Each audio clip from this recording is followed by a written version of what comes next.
And I had a really cool opportunity to actually go to the Clay County Animal Shelter to find out how they actually acquire the dogs for Canines for Warriors. Take a look. Cool.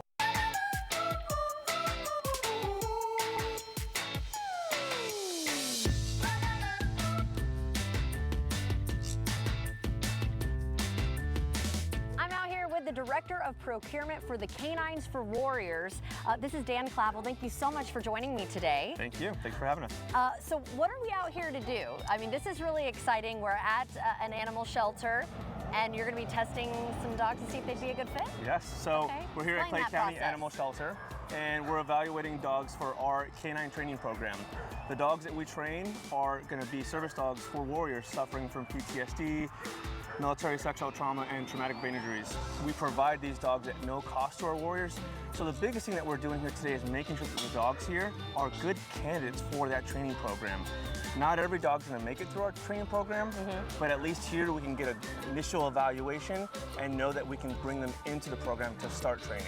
So what does that process look like? I mean, I know you go to various shelters. This isn't the only one, because we were talking earlier, he has to go through a lot of dogs to find maybe even one that is a good fit. That's true. So, so that process, talk about that when you show up. So we come into the shelters, we have great relationships with a lot of these shelters. They'll call us and say that they have potential candidates for us. So we walk in, we walk through the kennels, we evaluate them, their kennel presence, their confidence, their excitability factor, how they kind of basically initially present themselves to us. Then we take them out, we go through, we look at how they are with other dogs, sociability. We look at how they are with us. Are they social with us? Are they going to engage us? Are they going to engage us appropriately? How they do with food? Is there a resource guarding? You know, just different behaviors, things that we know either A, not good candidates for us, or B, yes, this dog would be well and do great into our program.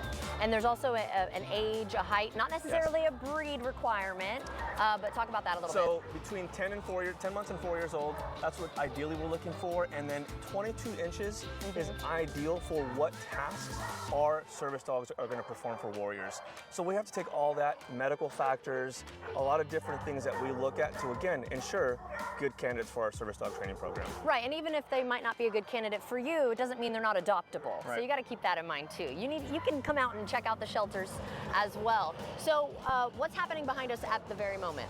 So right now we have Clifford here who's going through a high resource guard testing program.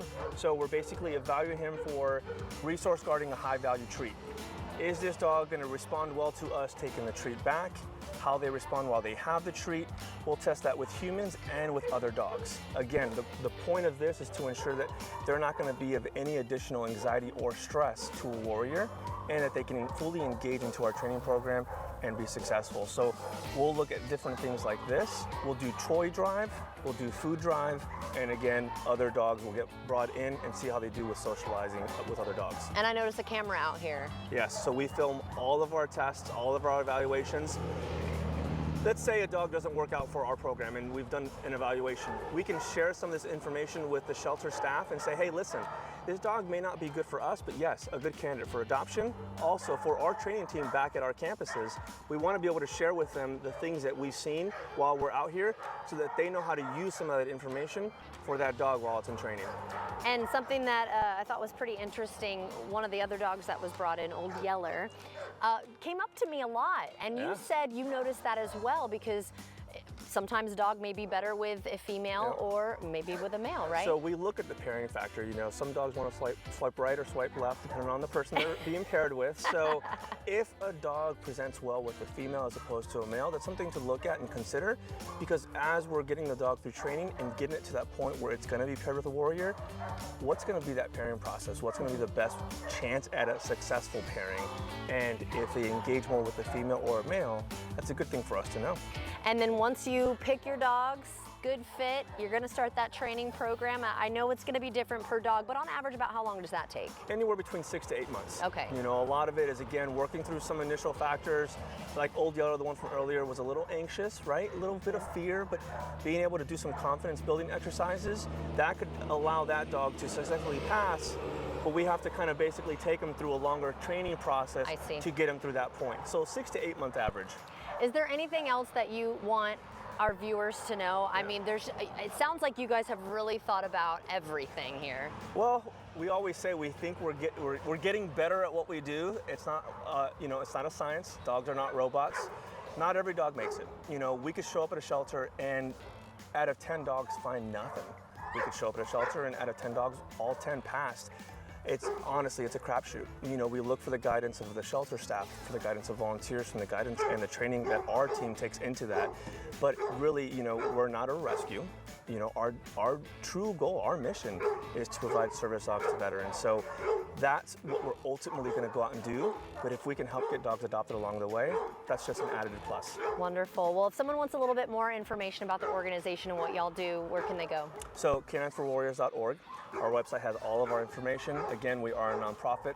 All our dogs are provided to veterans at no cost. So wonderful. We do rely on a lot of donations. We have dog sponsorships and different opportunities for folks to basically get engaged.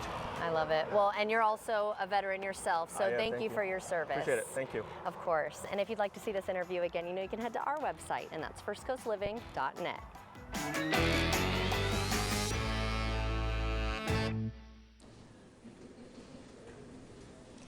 That was such an amazing experience, but let me introduce you to Chris, and who do we have here? We got Pickle here. This little guy, he's been rescued from our Nassau County shelter.